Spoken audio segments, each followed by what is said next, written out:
Salut la famille! Dans cette vidéo, je vais te présenter les shortcuts essentiels dans Gmail qui vont te permettre de gagner des heures et des heures chaque semaine. En plus de ça, je te donnerai ma technique secrète pour apprendre à mémoriser ultra rapidement ces shortcuts et que ça devienne un réflexe pour toi de les utiliser. Avant de te montrer tous les raccourcis clavier à utiliser afin de gagner énormément de temps chaque semaine, n'hésite pas à t'abonner et à cliquer sur la petite cloche afin de recevoir une notification quand je publie une vidéo. Dans Gmail, tu as 4 types de raccourcis clavier que tu peux utiliser qui vont te permettre de gagner énormément de temps. Le premier type, c'est les actions. C'est tout ce qui va te permettre de chercher un message, répondre, forwarder un mail, etc. Ensuite, tu as toute la partie statut de message. Est-ce que j'ai envie d'archiver mon message, le marquer comme important, le mettre comme non lu, etc. Ensuite, tu as tout l'aspect navigation. Si tu utilises encore ta souris pour déplacer dans ton navigateur, arrête. Vraiment, tu perds énormément de temps et dans ta mailbox, c'est encore pire. Avec les shortcuts et raccourcis clavier du coup que je vais te présenter, tu n'auras plus besoin de faire ça. Ça va te permettre de bouger d'un mail à l'autre, etc.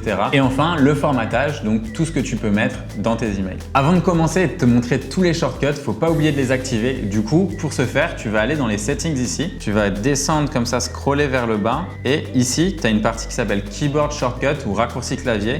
Il faut que tu fasses bien attention et que ça soit mis sur On. Une fois que c'est On, tu vas pouvoir devenir une bête sur Gmail. Donc là, je vais mettre, vas-y, il faut que je save. D'ailleurs, si tu as envie que je te fasse une petite vidéo sur tous les settings que tu peux utiliser dans Gmail afin de créer une inbox de malade mental, n'hésite pas à me le dire en commentaire et je te ferai une petite vidéo là-dessus aussi. Allez, on commence par les actions. Le premier shortcut, il est super simple et quand tu es en fait dans ta boîte mail, c'est de te permettre de j'ai les mots qui arrivent plus à sortir. Premier shortcut est super simple, c'est ce qui va te permettre de faire une recherche dans tes emails. Comme tu vois, j'en ai pas mal, donc là je vais utiliser Dash et là je peux directement avec ce raccourci-là taper par exemple Erwan.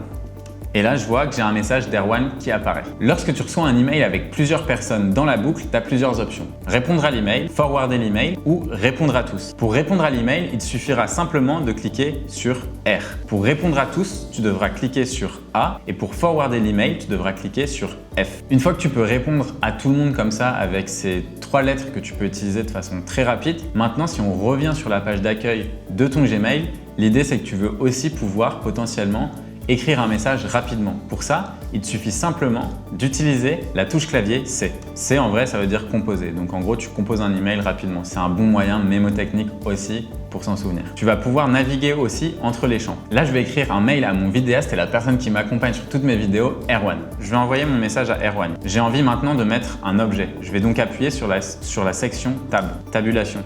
L'objet, je vais mettre déviré. Une fois que l'objet est assez clair, vous pouvez passer avec le même raccourci clavier, c'est-à-dire la tabulation, au corps du mail. Et dans le corps du mail, vous pourrez écrire tout ce que vous voulez. Et une fois que vous avez écrit un mail de l'espace, vous pouvez l'envoyer en tapant commande et entrée. Maintenant, on va passer à la deuxième étape qui est le statut des messages. Typiquement, lorsque vous ouvrez un email, vous avez plusieurs choix. Soit vous dites « Ok, j'y répondrai plus tard, je vais le marquer comme non lu ». Pour le marquer comme non lu, il vous suffit simplement de cliquer sur Shift et U, donc majuscule U. U comme Unread. Si vous voulez marquer le message comme important, il vous suffit simplement d'appuyer sur la touche égale. Si par contre vous voulez archiver le message parce qu'il n'est pas intéressant, vous pouvez simplement cliquer sur E et ça archivera votre message. Maintenant qu'on a vu cette partie sur le statut de message, voilà la partie qui m'intéresse le plus et sur laquelle je gagne le plus de temps, c'est la navigation. La navigation en fait sur Gmail, ça a un gros défaut parce que de switcher d'un message à l'autre quand vous le faites avec votre souris, ça vous prend un nombre d'heures par semaine qui est considérable. Pour moi, c'est vraiment les shortcuts qui sont clés, c'est toute la partie navigation. Du coup, lorsque vous ouvrez un message, grâce à la navigation, vous allez pouvoir bouger avec des shortcuts d'un message à l'autre très rapidement. Avec les touches K et J, vous allez pouvoir vous déplacer vers les emails, K pour les emails les plus récents et J pour les emails les plus anciens. Donc là, je vous montre K, K, K, J, J, J, etc. Donc là, ça me permet de me déplacer dans mes emails de façon très rapide. Les lettres N et P vont vous permettre de vous déplacer au sein d'un thread. Donc quand vous avez des conversations avec quelqu'un par mail et que vous avez 50 allers-retours, vous avez envie de pouvoir vous déplacer entre les messages, donc avec N et P. N et P. Et maintenant, lorsque vous voulez revenir sur la vue globale de votre inbox, il vous suffit simplement de cliquer sur la touche U. Maintenant, on va parler de la partie formatage, qui est la partie essentielle sur laquelle vous perdez généralement le plus de temps, puisque vous devez vous servir de votre souris et c'est à tout prix ce qu'on veut éviter pour gagner du temps. Par exemple, ici, sur le mot lien, j'aimerais bien insérer un hyperlink. Hyperlink, c'est un lien hypertexte. Donc, ce que je vais faire, c'est que je vais sélectionner lien et que je vais utiliser du coup le raccourci clavier commande K et ensuite copier-coller mon lien qui est une chaîne YouTube excellente que vous êtes en train de regarder actuellement. Du coup, avec commande Shift 7, je vais pouvoir faire une numbered list. Donc ici, je vais pouvoir écrire un petit peu tout ce que je veux.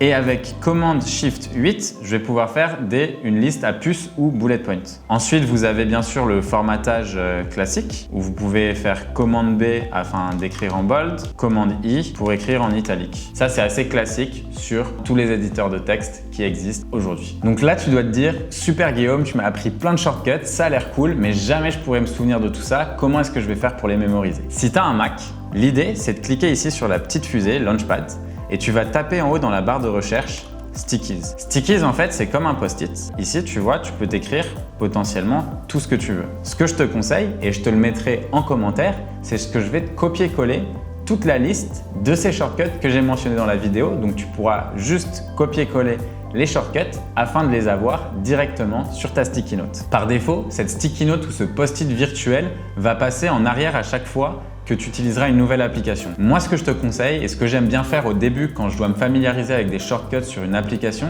c'est que je le laisse toujours au-dessus afin de pouvoir y accéder très rapidement. Pour ça, je dois revenir sur mon application Sticky et ce que je vais faire, c'est que je vais aller dans Windows et que je vais mettre flottant sur tout. C'est-à-dire que maintenant, peu importe où je vais, je les ai toujours ici. Et je peux décider bien évidemment de la taille, si j'ai envie de les mettre un petit peu plus petits, plus longs, peu importe, je choisis ce qui me convient le mieux. Si j'ai envie de les cacher, je peux tout simplement cliquer ici et ici pour les dérouler.